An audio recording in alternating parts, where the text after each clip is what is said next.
विनय दोष दहन गुण दहन दन हरि करि हरि अरहन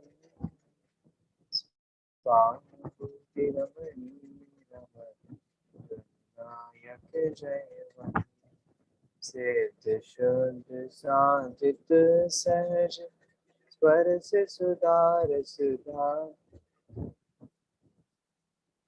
समय सार शिव सर्वगत हो सुख का जैनी वाणी विविध विधि वर्णत वेश प्रमाण श्यापद मुद्रित अहित हर परम सकल कल्याण मैं नमो नगन जैन जन ज्ञान ध्यान धन लीन नैन मान बिन दान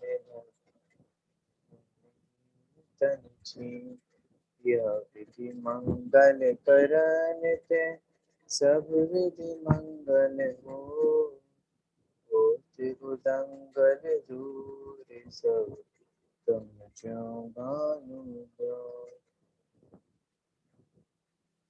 गुणस्थान विवेचन पहला अध्याय आचार्य कल्प पंडित टोडरमल जी द्वारा रचित सम्यक ज्ञान चंद्रिका की जो पीठिका है वह विषय अपना यहाँ एक पर मिनट चल भाई रहा है। साहब, और क्या हुआ?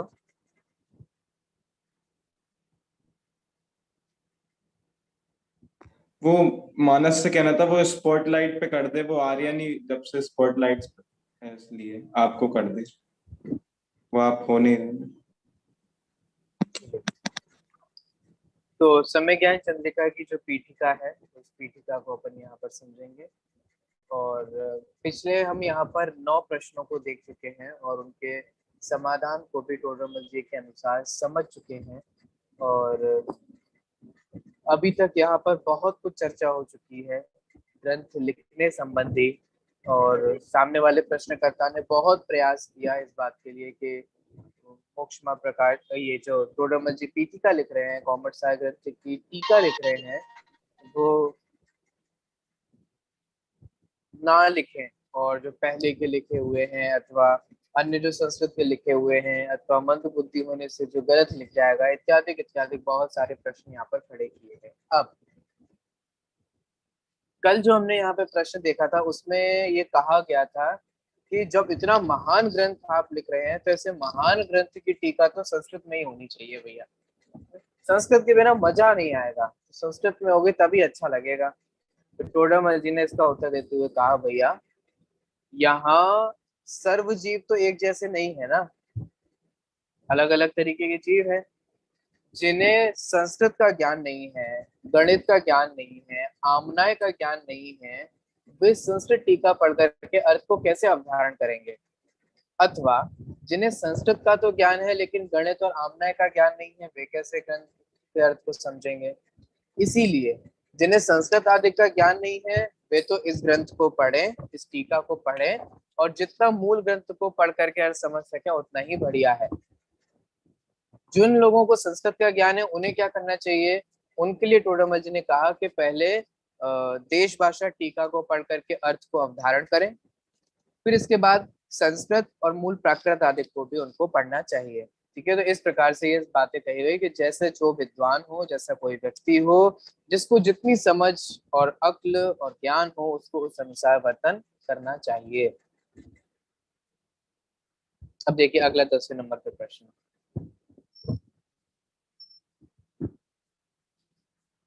संस्कृत ज्ञान वालों को भाषा अभ्यास में अधिकार नहीं है। क्या मतलब है? मतलब ये है कि जिन्हें संस्कृत आती हो फिर ढूंढारी क्यों पढ़ेंगे। संस्कृत वालों को तो ढूंढारी नहीं पढ़ना चाहिए, है ना। ये जैसे आज लोग इंग्लिश को जान करके अपने आप को सुपीरियर समझते हैं और दूसरे को इंफीरियर समझते हैं, है ना। अपने आप को बड़ा और दूसरे को छोटा समझते हैं। क्यों? क्योंकि हमें इंग्लिश आती है ना। अब इंग्लिश वाले हिंदी में कहाँ पढ़ते हैं, ऐसे डायलॉग बाजी करते रहते हैं कि नहीं करते हैं। तो जैसे कोई इंग्लिश इंग्लिश आती हो, अच्छी नॉलेज हो उसको, और उसके पास न्यूज़पेपर हो, ठीक है, हिंदी का भी न्यूज़पेपर हो, इंग्लिश का भी न्यूज़पेपर हो, आप उससे कहो देखो ये हिंदी की न्यूज़पेपर है, अरे हम इंग्लिश वाले हिंदी हिंदी के न्यूज़पेपर नहीं पढ़ते, हम तो सिर्फ इंग्लिश के न्यूज़पेपर पढ़ते हैं, ये क्या है? क्यों भाई? अगर जैसे इंग्लिश आती है वो हिंदी का न्यूज़पेपर पढ़ लेगा तो छोटा हो जाएगा क्या? यहाँ पर भी इसी तरीके के कॉम्प्लेक्स की बात की जा रही है ना, सुपीरियोरिटी और इंफीरियोरिटी की बात की जा रही है कि जिन्हें संस्कृत का ज्ञान हो उन्हें भाषा अभ्यास करने का अधिकार नहीं, बने वे भाषा माने सामान्य ढूंढारी भाषा जो लोक चाल की भाषा है, सभी लोग सामान्य जिसे बोलते हैं, ऐसी भाषा को क्या बोलना, ऐसी भाषा को क्यों बोलना? नहीं, जो वे तो संस्कृत को जानते हैं। समझ में आ गया? और आज भी ऐसा होता है, आपको पता है जो संस्कृत के विद्वान होते हैं वे हिंदी नहीं पढ़ते, संस्कृत में लिखा होगा वही पढ़ेंगे, संस्कृत को ही बोलेंगे, वे हिंदी की लिखी हुई चीज को नहीं पढ़ते। तो यहाँ यही बात कही जा रही है, संस्कृत वालों को तो भाषा अभ्यास में अधिकार नहीं है, उन्हें तो भाषा आदि की नहीं पढ़नी चाहिए। देखिए टोडामल जी का उत्तर सुनिए, इतना सुंदर उत्तर है। टोडामल जी कहते हैं संस्कृत ज्ञान वालों को भाषा वांचने से तो कोई दोष आते नहीं। मतलब अगर आपको संस्कृत का ज्ञान है और अगर आप ढूंढारी भाषा पढ़ लेंगे तो क्या आपको पाप लग जाएगा, मिथ्यात्व हो जाएगा, अनंत संसार में परिभ्रमण करेंगे? तो फिर इतना क्यों डर रहे हो? ऐसे भी किस बात का डर है, ऐसा भी किस बात का भय है कि नहीं नहीं हम संस्कृत आती है हमने ये हिंदी नहीं? अरे भाई इससे क्या फर्क पड़ता है, अगर संस्कृत का जानकार हिंदी बोल लेगा तो उसको पाप थोड़ी ना लग जाएगा, हिंदी का जानकार अगर इंग्लिश बोल देगा तो उसको पाप थोड़ी ना लग जाएगा, इंग्लिश का जानकार हिंदी पढ़ लेगा तो उसे थोड़ी ना कोई मिथ्यात्व बन जाने वाला है जिससे अनंत संसार में परिभ्रमण करेगा। तो ऐसा इतना डरना क्यों, नहीं नहीं हम नहीं भाषा हम नहीं पढ़ेंगे, हम तो संस्कृति पढ़ेंगे, तो ऐसे फालतू का डर क्यों? तो टोडामल जी कह रहे हैं भैया संस्कृत ज्ञान वालों को भाषा बांचने, बांचना मतलब पढ़ना है ना, तो भाषा माने ढूंढारी भाषा, सामान्य लोग में जो बोली जाने वाली भाषा है उस भाषा में लिखे गए ग्रंथों को पढ़ने से कोई दोष तो आते नहीं है, ख्याल में आ रहा है, कोई पाप तो बनता नहीं है। पॉइंट टू बी नोटेड, अपना प्रयोजन जैसे सिद्ध हो वैसे ही करना। कई बार क्या है, हम साध्य को भूल जाते हैं और साधनों में ही अटक जाते हैं। क्या कहा है? साध्य को भूल करके साधन में ही अटक जाते हैं। क्या मतलब है? मतलब यह है कि हमारा साध्य तो शास्त्र के अर्थ को अवधारण करना है, जिनवाणी में क्या कहा गया है उस अर्थ को समझना है, ठीक है? कैसे समझ रहे हो, किस भाषा में समझ रहे हो, ये दूसरे नंबर का बिंदु है, मानी ये प्रायोरिटी की बात नहीं है। देखो हमें तत्व समझना है, ख्याल में आ रहा है? कैसे समझें? जिस भाषा से हम परिचित हो हम उस भाषा से समझ जाएंगे। हमें अगर तत्व समझाना हो तो भी हमें जिस भाषा का जानकार वो व्यक्ति है उस भाषा में ही उसको समझाना होगा। जैसे एक बात बताइए, अगर कोई जर्मन में रहने वाला व्यक्ति जैन तत्व ज्ञान समझना चाहता है तो क्या आपको उसकी भाषा में उसे नहीं समझाना होगा? उसकी भाषा में समझाना होगा। अगर मान लीजिए कोई फॉरेनर है, ठीक है, कोई विदेश में रहने वाला व्यक्ति है और उसको इंग्लिश ही आती है और उसे जैन धर्म समझना हो, तो अब बताओ आप उसको कौन सी भाषा में समझाना प्रेफर करेंगे? प्राकृत, संस्कृत, अपभ्रंश, हिंदी, बुंदेलखंडी, कर्नाटकी, तमिल, मलयालम, मैंने कौन सी भाषा आप बोलेंगे? अरे भैया जब उसे इंग्लिश आती है तो हम इंग्लिश में, नहीं नहीं अपन लोग तो इंडियन है भारतीय हैं हम इंग्लिश नहीं बोलेंगे, क्यों?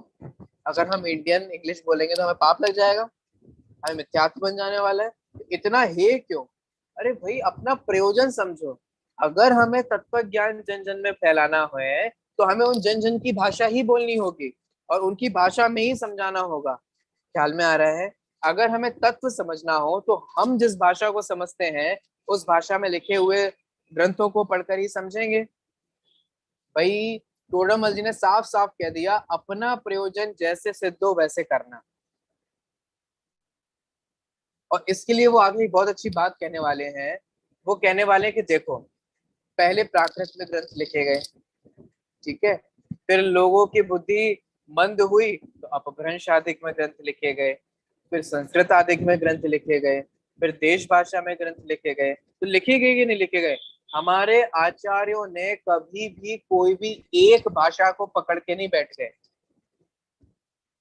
जब सामान्य जन प्राकृत में समझते थे उन्होंने प्राकृत में समझाया, जब सामान्य जन संस्कृत में समझते थे तो उन्होंने संस्कृत में समझाया, जब काल में अपभ्रंश आया, लोग अपभ्रंश के जानकार थे, बोलचाल में अपभ्रंश बोली जाती थी, तो उन्होंने अपभ्रंश में समझाया।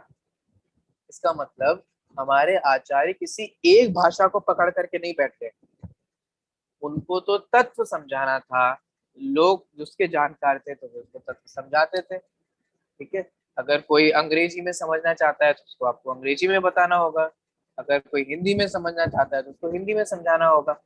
ठीक है, देखिए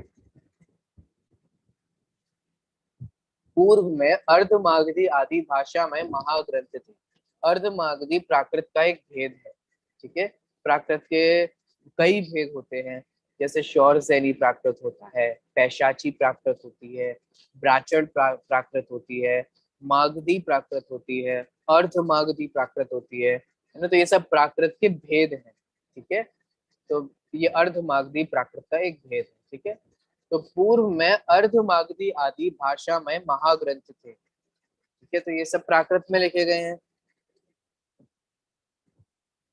जब जीवों की बुद्धि की मंदता हुई तब संस्कृत आदि भाषा में ग्रंथ बने। तो पहले प्राकृत में लिखे गए, फिर संस्कृत में लिखे गए, है ना। कैसे पता? क्योंकि आप देख लो, हमारा प्रथम श्रुतस्कंध षटखंडागम प्राकृत में लिखा, द्वितीय श्रुतस्कंध के प्रणेता आचार्य कुंद कुंद के ग्रंथों की भाषा प्राकृत है। ठीक है, तो पुष्पदंत और भूतबली आचार्य ने भी और कुंद कुंद आचार्य ने भी सर्वप्रथम प्राकृत में ही ग्रंथ लिखे। ठीक है, और गुरधर आचार्य ने भी जो कषाय पाहुड़ लिखा वो भी प्राकृत में लिखा। तो ये प्राकृत में लिखे ग्रंथ हैं। ठीक है, फिर उसके बाद इनकी टीकाएं जो लिखी गई वो संस्कृत आदि में बनी, जैसे समय सार की टीका है, तो उस 1000 साल बाद अम्रचंद आचार्य देव ने समय सार ग्रंथ पर टीका लिखी। और लगभग 1300 साल बाद जयसेन आचार्य ने संस्कृत में टीका लिखी। फिर उसके बाद अन्य अन्य जीवों ने टीकाएं भी लिखी। तो पहले प्राकृत में लिखे, फिर संस्कृत आदि में ग्रंथ बनाए। और सुने, अब जीवों की बुद्धि की विशेष मंदता हुई है, उससे देश भाषा में ग्रंथ करने का विचार हुआ है। ठीक है, अभी के लोग ना प्राकृत, छोटामल जी कह रहे हैं कि अभी के लोग ना प्राकृत जानते हैं ना संस्कृत जानते हैं, वे तो ढूंढारी भाषा जानते हैं। और वो जो भाषा थी वो आप ऐसा समझ सकते हैं अपभ्रंश के बाद की, और वर्तमान में जो हिंदी बोली जाती है मानक हिंदी जो है, उससे उससे पहले की बीच की लैंग्वेज है। ठीक है, अपभ्रंश, अपभ्रंश भी उसी का है, अपभ्रंश हिंदी से पहले की अवस्था है। ठीक है, अपभ्रंश के बाद हिंदी भाषा बोली जाने लगी। अब जीवों की बुद्धि की विशेष मंदता हुई, उससे देश भाषा में ग्रंथ करने का विचार हुआ है। तो टोडामल जी कह रहे हैं अब देश भाषा, देश भाषा माने उस समय देश में बोली जाने वाली भाषा, उस प्रदेश में बोली जाने वाली भाषा देश भाषा कहलाती है। देखिए, संस्कृत आदि ग्रंथ का अर्थ भी भाषा द्वारा ही जीवों को समझाते हैं। ठीक है, तो संस्कृत में जो ग्रंथ लिखे गए हैं उनका अर्थ हम कैसे समझाते हैं? देश भाषा में, सामान्य भाषा में। जैसे आज हमें संस्कृत के ग्रंथ के अर्थ समझना हो तो हम क्या करते हैं? हम हिंदी पढ़ते हैं, और हिंदी पढ़ करके उन संस्कृत के जो ग्रंथ हैं उनका भाव समझने का प्रयास करते हैं। तो वही बात यहाँ कही जा रही है, यहाँ भाषा द्वारा ही अर्थ लिखने में आया तो कुछ दोष नहीं है। ठीक है, तो टोडामल जी यहाँ कह रहे हैं कि भैया सामान्य जीवों को उनकी भाषा में समझाना यह कोई दोष नहीं होता। ठीक है, चलिए ये उत्तर समझ में आया आप लोगों को?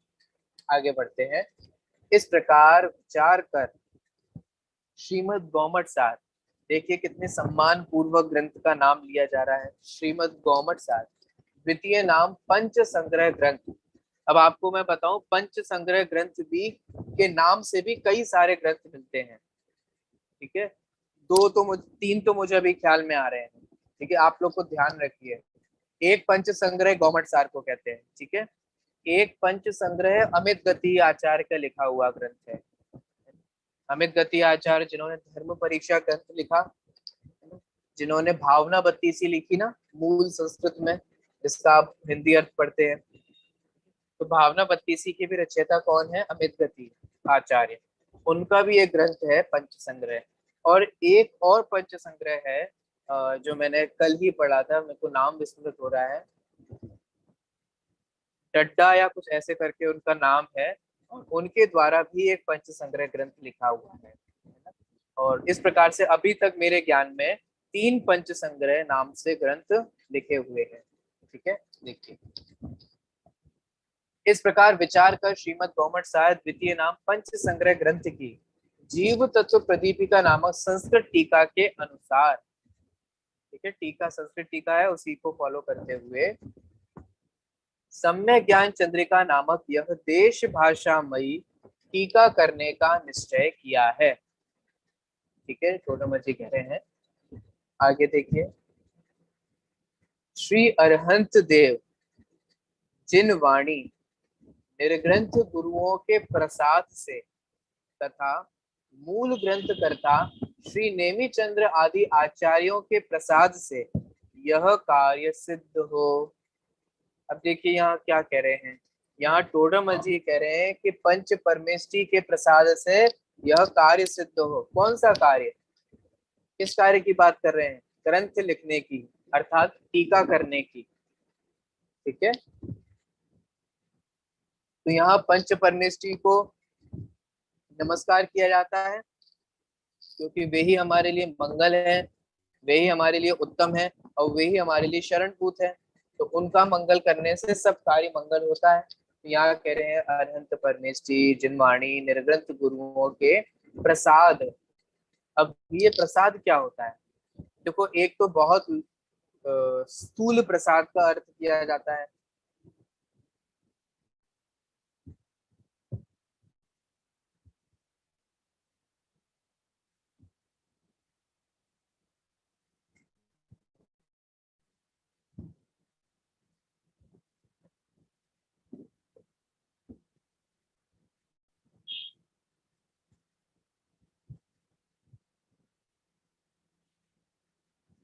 आवाज आ रही है आप लोगों को? जी। देखिए, प्रसाद से, ये जो प्रसाद से का अर्थ अपन यहाँ समझ रहे हैं। देखो, एक प्रसाद का स्थूल अर्थ होता है, वो आपने देखा होगा बचपन में, जो कुछ अन्य मतावलंबियों के यहाँ भगवान की उपासना की जाती है, फिर उनको चढ़ाया जाता है, फिर उनका चढ़ाया हुआ, उनका खाया हुआ भक्त आधा हिस्सा भक्तों में बांट दिया जाता है और वे प्रसाद लेते हैं। तो वे यहाँ पर भी वही प्रसाद की बात चल रही है? तो नहीं, ऐसा नहीं है। अरे हमारे यहाँ तो ये प्रसाद आदि की कोई व्यवस्था नहीं, क्योंकि ना भगवान खाते हैं और ना उनका खाया हुआ भक्त खाते हैं, क्योंकि हमारे यहाँ तो ये अभक्ष के अंतर्गत आ जाता है ना। एक थाली में खाएं अगर, है ना, एक ही का खाएं, झूठा खाएं, तो ये सब तो हमारे यहाँ अनुपसेव्य अभक्ष के अंतर्गत माना गया है। तो हमारे यहाँ तो प्रसाद वगैरह नहीं होता, क्योंकि भगवान हमारे क्षुधा-रोग का नाश करने वाले हैं, वे क्षुधा-रोग से सहित नहीं है। तो प्रसाद क्या है? प्रसाद का एक अर्थ कृपा भी होता है, कि तुम्हारी आपके ही प्रसाद से सब कुछ हो रहा है, माने आपकी ही कृपा से सब कुछ हो रहा है। देखो, प्रसाद के बहुत सारे अर्थ होते हैं, लेकिन यहाँ जो प्रसाद का अर्थ लेना चाहिए वो वही लेना चाहिए जो आप्त परीक्षा ग्रंथ में बताया गया है। आप्त परीक्षा ग्रंथ के मंगलाचरण में भी, प्रारंभिक छंदों में भी वहां अरहंत परमेष्टि के प्रसाद से ऐसा शब्द आया है। वहां प्रसाद शब्द का अर्थ करते हुए उन्होंने प्रसाद से प्रसन्नता अर्थ लिया है। ठीक है, तो प्रसाद का अर्थ यहाँ होता है प्रसन्नता। प्रसन्नता का मतलब किसके अंदर प्रसन्नता? प्रसन्नता का मतलब अरहंत सिद्ध आचार्य उपाध्याय साधु इन पंच परमेष्ठियों को नमस्कार करके, भगवान तो प्रसन्न है ही, वे तो अनंत सुखी है ही, है ना, उनको नमस्कार करके जो भक्त के आंतरिक हृदय में जो प्रसन्नता आती है उसकी बात भी यहाँ की जा रही है। ठीक है, देखिए, तो अरहंत देव जिनवाणी निर्ग्रंथ गुरु के प्रसाद से, अर्थात उनकी कृपा से, है ना, ये व्यवहार की भाषा है, उपचार की भाषा है, तो उसको वैसा ही समझना चाहिए। मूल ग्रंथ कर्ता श्री नेमिचंद्र आदि आचार्य के प्रसाद से यह कार्य सिद्ध हो। चलिए आगे बढ़ते हैं। अब इस शास्त्र के अभ्यास में जीवों को सम्मोह करते हैं। किस शास्त्र के अभ्यास में? मने करणान योग के शास्त्र के अभ्यास में। देखिए, हे भव्य जीव, तुम अपने हित की वांछा करते हो, तो तुमको जिस प्रकार हित बने उस प्रकार ही इस शास्त्र का अभ्यास करना।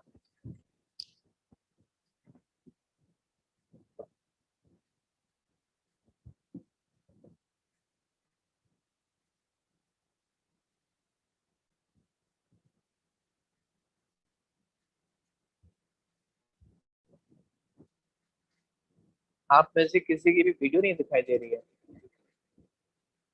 ये या तो हूँ।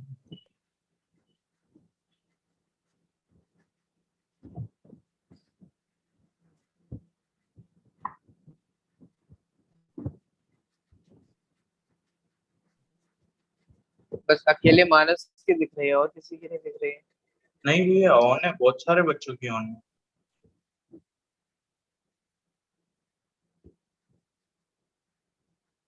चलिए, कोई नेटवर्क में इशू होगा इसलिए ऐसा होगा। देखिए, आप लोगों को तो यहाँ आवाज प्रॉपर सुनाई दे रही है, दिखाई दे रहा है ना? हाँ हाँ। चलिए ठीक, अब इसको समझते हैं। हे भव्य जीव, तुम अपने हित की वांछा करते हो, तो तुमको जिस प्रकार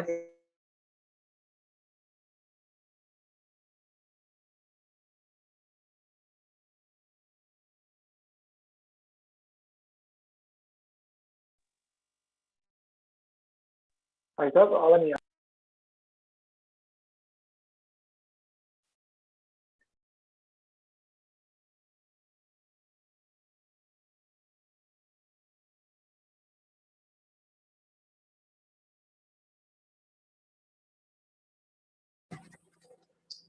हे भव्य जीव, तुम अपने हित की वांछा करते हो, तो तुमको जिस प्रकार हित बने उस प्रकार ही इस शास्त्र का अभ्यास करना। तो पूर्णमल जी कितने मधुर संबोधन से ये कह रहे हैं कि हे जीव, हे भव्य जीव। सबसे पहले तो आप देखेंगे जिनवाणी में जितना भी संबोधन प्राप्त होता है कल्याण के लिए, सन्मार्ग पे लगाने के लिए। आवाज नहीं आ रही आप लोगों को? आ रही। तो अविरल आपके नेटवर्क में इशू होगा, ठीक है? अविरल लिख रहे हैं कि आवाज नहीं आ रही है और बार बार कट रही है। ऐसा सभी के साथ हो रहा है? नहीं भैया। नहीं, ठीक है अविरल, आपके नेटवर्क में इशू होगा कोई। चलिए, देखिए, सबसे पहले तो मैं आपसे ये कह रहा था कि चिन्माणी में जितना भी संबोधन प्राप्त होता है वो सब भव्य जीव को प्राप्त होता है, क्योंकि सिंपल सी बात है, समझाया उसे जाता है जिसमें पात्रता होती है। जिसमें कोई पात्रता ही नहीं हो उसे समझाने से क्या मतलब है? सारा समझाया हुआ बेकार जाने वाला है। मैं अभी धर्म परीक्षा ग्रंथ का स्वाध्याय करा रहा हूँ अपने यहाँ पर, और उसमें अमित गति आचार्य तो बहुत सारी कहानियां कह करके यही कह रहे हैं कि हे जीव, मूर्ख को दिया गया उपदेश सब बर्बाद जाता है, बेवकूफ व्यक्ति को दिया गया उपदेश सब बर्बाद जाता है। और बर्बाद तो छोड़ो, उनको दिया गया उपदेश अपने ही कोई ट्रबल क्रिएट करेगा, अपने कोई परेशानी देगा। इसीलिए पात्र जीव को ही उपदेश दिया जाता है। अब पात्र जीव की यहाँ बात की जा रही है भव्य की, ठीक है? भव्य आप समझते हैं, आपने लघुजन सिद्धांत प्रविष्टिका में इसका प्रश्न भी पढ़ा है, और जिसका मतलब है कि जो जीव सम्यक दर्शन, सम्यक ज्ञान और सम्यक चारित्र को प्राप्त करने की पात्रता रखता हो, ठीक है, सिर्फ पात्रता रखता हो, तो वह जीव क्या कहलाता है? वह भव्य कहलाता है। तो हे भव्य जीव, तुम अपने हित की वांछा करते हो, ठीक है? ताहि सुनो अभी मन थिर आन, जो चाहो अपनो कल्याण। जो चाहो अपनो कल्याण, अगर अपने कल्याण की वांछा हो तो ध्यान से सुनो। ख्याल में आ रहा है कि नहीं आ रहा है? तुम्हारा कल्याण, दूसरों का नहीं। भैया मुझे जैन धर्म की प्रभावना करनी है, तत्व प्रभावना करनी है, जन जन तक पहुंचाना। अरे जन जन तक बाद में पहुंचाना, पहले अपने तक पहुंचाओ।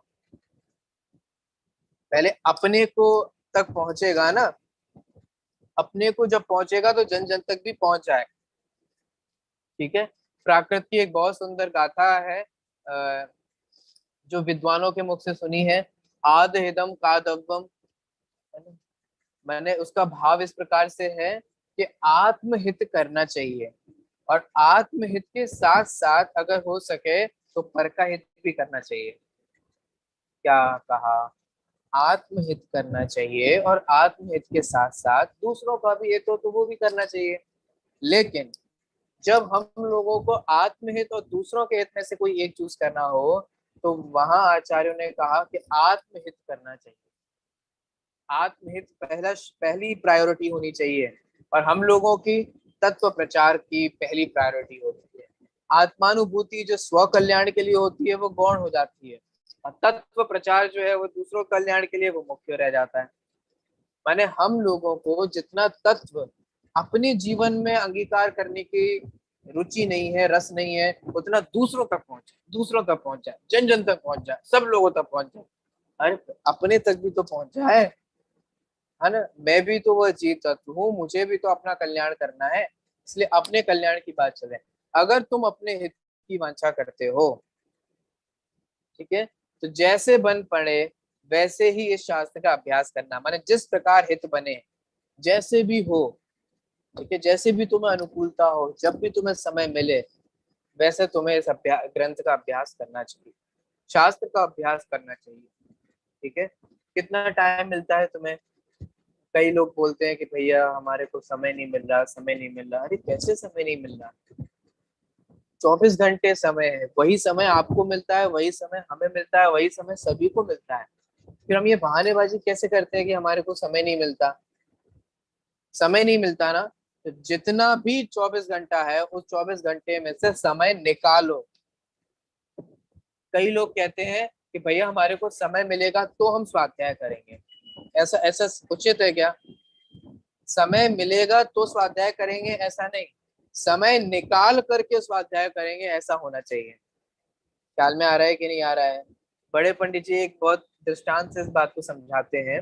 वे कहते हैं कि एक बात बताइए, अगर आपको कैंसर हो जाता है, ठीक है, कैंसर जैसा कोई रोग हो जाता है, तो आप उसका इलाज कब करवाएंगे? जब समय मिलेगा तब। ऐसा कोई कहता है कि नहीं नहीं अभी ट्रीटमेंट नहीं करवाऊंगा, I am too busy, I am too occupied, अभी मेरे पास टाइम नहीं है, जब समय मिलेगा तो आराम से करवा लेंगे, अभी तो जिंदगी पड़ी है, क्या ऐसे विचार करना, ऐसे करते हैं। अरे भैया कैंसर हो गया है तो ये नहीं कि जब समय मिलेगा तब इलाज कराएंगे, है ना। समय निकाल करके इलाज कराते हैं कि नहीं कराते हैं? कितना ही व्यापार कर रहा हो, कितनी भयंकर नौकरी कर रहा हो, तो भी वो सबको छोड़ छाड़ के पहले इलाज करवाता है कि नहीं करवाता है? इसका मतलब हमें समय निकालना है। समय निकलेगा तो करेंगे, तो कभी नहीं कर पाओगे, जिंदगी भर बीत जाएगी और कभी नहीं कर पाओगे। समय निकाल करके ही करना होगा। ख्याल में आ रहा है? अगर किसी सांप ने काट लिया हो, नाग पंचमी का इंतजार मत करो, जब नाग पंचमी आएगी तब हम उसका इलाज कराएंगे। मर जाओगे तब तक तो। जब सांप ने काटा हो उसी क्षण उसका इलाज करना चाहिए, है ना। मिथ्यात्व का विष जो है उसको भी निर्विष करना चाहिए। ये नहीं कि जब हमारे को टाइम मिलेगा तब कर लेंगे। अरे अभी शास्त्र नहीं पढ़ रहे तो क्या गाड़ी, ये जो भैंस बन जाओगे, सुअर बन जाओगे, कुत्ता बिल्ली बन जाओगे, तब तब तब अभ्यास करोगे? कीड़े मकोड़े बन करके अभ्यास करोगे? नरक में जाकर के अभ्यास करोगे? कब करोगे बताओ? इसलिए हे जीव समय निकाल करके अभ्यास करो। ठीक है।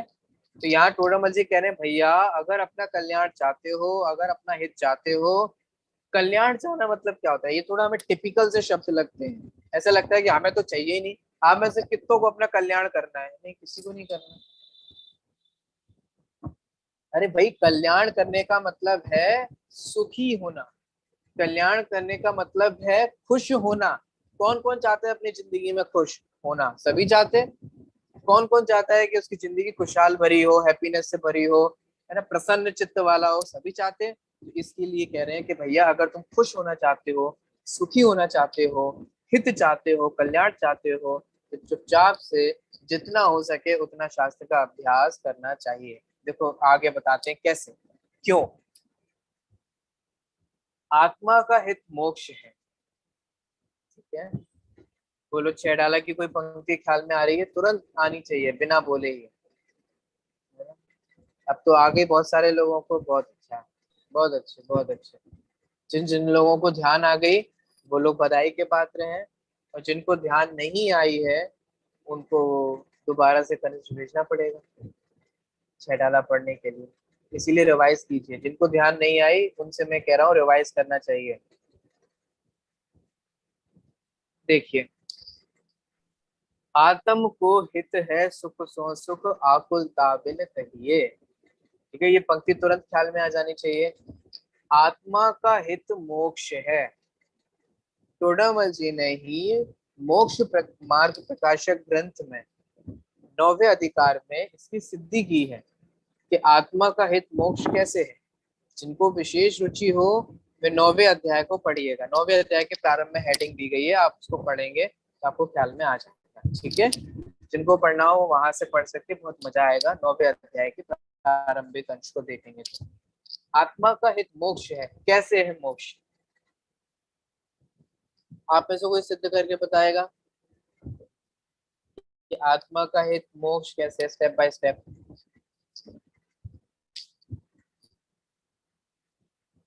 अकेले कहने से कैसे काम चलेगा कि आत्मा का हित मोक्ष में है? अच्छा, आत्मा का हित मोक्ष में है कि मेरा हित मोक्ष में है? ऐसा लगता है आत्मा का होगा, दुनिया की आत्माओं का हित मोक्ष में है। अपना हित तो पैसा कमाने में। पैसे तो आत्मा का हित मोक्ष है, लेकिन मेरा हित पैसे कमाने में, मेरा हित घूमने फिरने में है। ऐसा बताओ कौन सिद्ध करेगा आप में से? क्या सिद्ध करना है कि आत्मा का हित मोक्ष है? कैसे, हाउ, उसकी प्रोसेस क्या है? चलिए, इतना टाइम नहीं लेते हैं। भाई साहब, जैसे हित उसे कहते हैं जहाँ सुख हो। हमारा हित वही होता है जहाँ पे हमें सुख लगे, या फिर जहाँ पे सुख हो वहाँ उसको हम हितकारी मानते हैं। तो जैसे अब सुख तो परमानेंट सुख तो मोक्ष में है। जैसे क्योंकि यदि हम जैसे नौकरी में सुख मानते हैं तो वह नौकरी कभी छूट जाती है, और मीन्स देव गति में सुख माने तो वहाँ वह देव गति भी छूट जाती है, विनाशी है। मोक्ष मोक्ष में सुख इसलिए है क्योंकि मोक्ष कभी छूटता नहीं है, और हम सुख चाहिए इसलिए वह हमारे लिए हितकारी भी होगा। क्योंकि मोक्ष अनादि नहीं, मोक्ष साधि अनंत अवस्था है, इसलिए वह हित का कारण हो सकता है। चलिए, बहुत अच्छा, बहुत अच्छा प्रयास किया आपने, और सही भी बोला। बोलो अविरल, क्या बोलना चाह रहे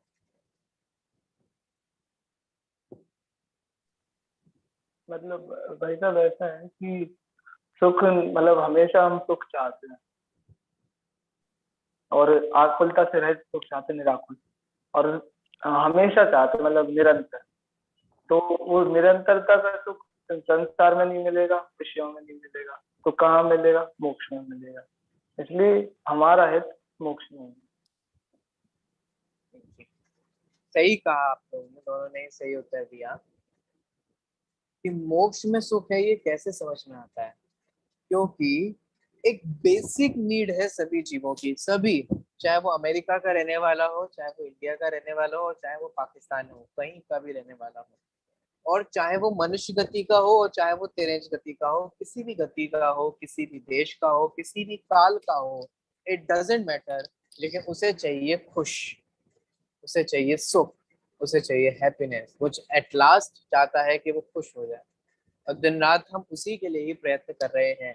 लेकिन सबसे बड़ी, क्या मैं बोलूं, आयरनी ये है, विरोधाभास ये है कि हम रात दिन जिसके लिए प्रयत्न कर रहे हैं वो हमारे को मिल ही नहीं रहा। आप लोग भी, कोई 14 साल का होगा, 14 साल के तो नहीं होगा, 15 साल के, 16 साल के, 17 साल के, है ना, इस एज ग्रुप के हो गए आप सभी लोग। ठीक है, आप लोगों ने भी तो एटलीस्ट 15 साल अपने जीवन के जी लिए कि नहीं जी लिए, है ना? जी लिए कि नहीं जी लिए? आपको लगता है कि आपने अभी तक 15 साल में क्या किया? आपने अपने विगत 15 वर्षों में सिर्फ एक ही काम किया, और वो था सुखी होने का उपाय। लेकिन आयरनी ये है, जो काम आप 15 साल से कर रहे हो वो भी आपके हाथ नहीं लगा, यानी अभी तक आप सुखी नहीं हुए। क्यों? क्योंकि हम जहां सुख ढूंढ रहे हैं वहां सुख नहीं है। ठीक है, जिस संसार में हम सुख की खोज कर रहे हैं उसमें क्षणिक सुख है, टेम्परेरी सुख है। लेकिन अगर हम परमानेंट कोई चीज चाहते हैं तो वहां उस परमानेंट सुख की गारंटी नहीं है ही नहीं। तो इसीलिए हमें यह विचार करना होगा कि जीव जिसे सुखी होना है वह परिपूर्ण सुख मोक्ष में ही उपलब्ध है, मोक्ष अवस्था की प्राप्ति होने पर ही होता है। इसीलिए कहा जाता है कि आत्मा का हित मोक्ष है। ख्याल में आ रहा है? अब सोचो, आत्मा का हित मोक्ष है तो मोक्ष को छोड़ करके अन्य किसी को भी जो हित कहा वो उपचार से हित है। देखो, आत्मा का हित तीर्थ यात्रा में है तो कह रहे हैं नहीं, वास्तव में तो नहीं है, उपचार से। आत्मा का हित स्वाध्याय में है, सोचिए क्या कह रहे हैं, आत्मा का हित स्वाध्याय में भी इसलिए कहा गया है क्योंकि स्वाध्याय करके जीव तत्व विचार करता है, तत्व विचार से सम्यक दर्शन ज्ञान चाहत की प्राप्ति करता है, और वो सम्यक दर्शन ज्ञान चाहत मोक्ष का कारण है। इसीलिए स्वाध्याय को हित कहा। आपको समझ में आ पा रहा है कि क्या अल्टीमेटली क्या है? अल्टीमेटली अगर उसका कनेक्शन मोक्ष की प्राप्ति से है तो उसे सुख कहा गया। ऐसी तीर्थ यात्रा को भी उपचार से कहा। अब सुनो, जब इनको उपचार से कहा तो फिर आत्मा का हित टीवी देखने में, आत्मा का हित मोबाइल चलाने में, आत्मा का हित वीडियो गेम खेलने में, आत्मा का हित दुकानदारी करने में कैसे हो सकता है? सोचो, आत्मा का हित खाने पीने में भी कैसे हो सकता है? इसका मतलब आत्मा का हित इन सब चीजों में है ही नहीं। और धार्मिक चीजों में भी जो कहा गया है वो भी उपचार से कहा गया है, और परमार्थ से विचार किया जाए तो मोक्ष में ही। और मोक्ष के जो साधन भूत है, क्योंकि ये सारी चीजें उपचार से मोक्ष के साधन भूत है ना, तो इसीलिए इनको हित कहा गया है। अगर ये मोक्ष के साधन भूत नहीं हो तो इन्हें भी उपचार से हित नहीं कहा जाएगा। देखिए, आत्मा का हित मोक्ष है, मोक्ष बिना अन्य जो है वह पर संयोग जनित है, विनाशी है, दुखमय है। अब एक एक पॉइंट को बहुत बहुत विचार किया जा सकता है। तो सबसे पहले, मोक्ष के बिना आपको जो भी सुख प्राप्त होगा वो कैसा है? सबसे पहले कहा पर संयोग जनित है। चलो, खाने का सुख देखो कैसा है, बताओ भैया, खाने का सुख कैसा है? पर संयोग जनित है कि नहीं है? क्यों? क्योंकि अभी आपको मम्मी बना करके जो देंगे वही खाओगे, मम्मी जैसा बना करके देंगी वैसे ही आप खाओगे। तो मम्मी के द्वारा बनाना, मम्मी आपकी रिक्वेस्ट मान ले वो सबसे पहली बात, तो उस हिसाब से खाना बनाना, फिर बनाने के बाद उसका सेवन करना, तो ये सारी चीजें कैसी हैं? पर द्रव्य आश्रित है, पर द्रव्य के संयोग की अपेक्षा रख रही हैं। ख्याल में आ रहा है? और इसी संबंधी सारी चीजें जो है, ठीक है, भोग संबंधी सारे ही सुख भी कैसे हैं? पर संयोग जनित है। बोलो, मोबाइल से होने वाला सुख भी कैसा है? पर संयोग जनित है। अगर बैटरी चार्ज नहीं हो तो कैसे सुखी होगे? बोलो। अच्छा, बैटरी भी चार्ज हो लेकिन उसमें सिम नहीं पड़ी हो तो कैसे सुखी होगे? अच्छा, सिम पड़ी हो लेकिन उसमें डाटा नहीं हो, मैन इम्पोर्टेंट। बोलो, कभी देखा है आपने डाटा को ऑफ करके अपना मोबाइल देखा है कभी? कैसा लगता है? मन करेगा उसको चलाने का, उसको छूने का, उसको यूज करने का? ना, ऐसा लगता है कि किसी काम का ही नहीं है। मैंने, आप सोचो, अब मोबाइल से अगर आपको सुखी होना चाहिए तो उसमें नेटवर्क भी आने चाहिए। अब मान लो कहीं आप बियड़ जंगल में चले गए, आपको सुखी होना है, मोबाइल में नेटवर्क ही नहीं आ रहे। अब ये हेलो हेलो हेलो, नेटवर्क आ रहे हैं, सुनाई दे रही है, आवाज आ रही है, ये सब करते, ये सब पर संयोग जनित है। ख्याल में आ रहा है? ये सब पराधीन है क्योंकि इसमें इन सब चीजों की अधीनता है। ख्याल में आ रहा है? मोबाइल से होने वाला सुख, पैसे से होने वाला सुख भी बोलो कैसा है? पर संयोग जनित है। रात दिन कमाओ, रात दिन मेहनत करो, लोगों की चापलूसी करो, और भी रात दिन किताबों में घुसे रहो, और भी बहुत बहुत ड्रामे करो, बहुत बहुत मेहनत करो, बहुत बहुत पुरुषार्थ करो, सारी चीजें करो, और तब जाकर के अगर हो तो पैसा कमा लिया जाता है। पर संयोग जनित है। ठीक है, तो मोक्ष के बिना अन्य जो है वो कैसा है? सबसे पहला पराधीन है, दूसरे अन्य जीव की अपेक्षा रखता है। दूसरा, विनाशिक है। सबसे दिक्कत बड़ी बात, चलो मेहनत करके हम कमा भी लें लेकिन विनाशिक है। आदमी रात दिन मेहनत करता है, रात दिन मेहनत करके कमाता है, कमा करके वो खाद्य सामग्री लाता है, और खाद्य सामग्री से होने वाला सुख कितनी देर का है? बोलो कितनी देर का है? कोई भी चीज आप खाते हो तो उसका सुख कितनी देर तक रहता है? उसका स्वाद सुख देखो, देखो वस्तु में तो क्या सुख है, एक्चुअल में तो हम उसका स्वाद लेते हैं तो उसका सुख आता है। सामने टेबल पे पिज्जा रखा हुआ हो, कितना स्वाद आ रहा है आपको, कितना मजा आ रहा है? कुछ भी मजा नहीं आ रहा। लेकिन जब वो चीज हमारे रसना इंद्रिय में के थ्रू जाती है, हमारे मुख में होती है, वो जितनी देर बस हमारे मुख में होती है, बस उतनी देर ही तो आनंद आता है। जैसे मान लो कोई भी चीज जब तक मुंह में है तब तक ही तो आनंद आ रहा है, जैसे ही वो मुंह से यहाँ आ गई, यहाँ गले में, अब कितना मजा आ रहा है, अब कितना स्वाद का आनंद आ रहा है? बिल्कुल भी नहीं आता। गले से पेट में आ गई तब मजा आ रहा है? याद है 1 साल पहले वो सफेद सफेद रसगुल्ला खाया था, गुलाब जामुन खाया था, कितना मजा आया था? अब उसका स्वाद ही नहीं आ रहा, क्या मजा आया था? याद कर करके दुखी होते रहो बस, और तो कुछ नहीं होगा, क्योंकि उसका स्वाद तो आएगा नहीं, है ना? तो यहाँ ये कहा जा रहा है कि विषय जनित जो सुख होता है, संसार से जो सुख होता है, एक तो परद्रव्य के अधीन होता है, पर संयोग से जनित होता है। दूसरा, अगर आप उसको प्राप्त भी कर लेते हैं तो वो विनाशिक है। विनाशिक है का मतलब है कि नाश को प्राप्त हो जाने वाला है। ख्याल में आ रहा है? और सुनो, दुखमय है। दुखमय है ये कैसे कह रहे हैं? क्योंकि क्षणिक सुख तो दे रहा है, लेकिन इस सुख के बाद वह दुख की परंपरा को बढ़ाने वाला है। वह सुख सदा ही त्याज्य रे। आगे की लाइन बोलो। पश्चात जिसके ये दुख दुख भरा। भरा। ख्याल में आ रहा है?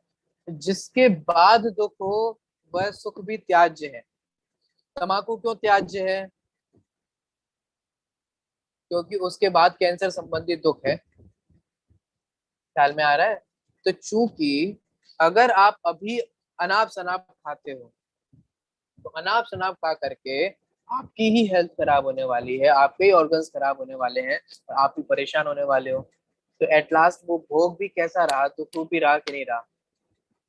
आदमी रात दिन पैसे कमाता है, पैसे कमाने के चक्कर में इतना लीन हो जाता है कि ढंग से भोजन भी नहीं करता, अपने स्वास्थ्य की भी परवाह नहीं करता, दवाई भी टाइम से भी नहीं लेता, योग भी नहीं कर पाता, प्राणायाम भी नहीं, एक्सरसाइज भी नहीं करता, कुछ भी नहीं कर पाएगा, क्यों? सिर्फ कमाना कमाना कमाना कमाना। इतना पर संयोग जनित कमाया, वो धन विनाशी था, इस भव में रह जाने वाला है, यही छूट के जाने वाला है। और उसको कमा कमा करके जो तुमने पाप का बंद किया है, उससे क्या होने वाला है? दुख ही होने वाला है, क्योंकि तुमने जो इकट्ठा किया है वह वास्तव में परिग्रह नाम का पाप है। ठीक है, तो ये सारी बात यहाँ कही, आगे की लाइन पढ़ देते हैं, चर्चा कल कर लेंगे। और मोक्ष ही निज स्वभाव है, अविनाशी है, अनंत सुखमय है, इसलिए तुम्हें मोक्ष पद की प्राप्ति का उपाय करना चाहिए। ठीक है, इसकी चर्चा अपन कल करेंगे, आज का समय अपना यहाँ पर हो गया है। बोले महावीर भगवान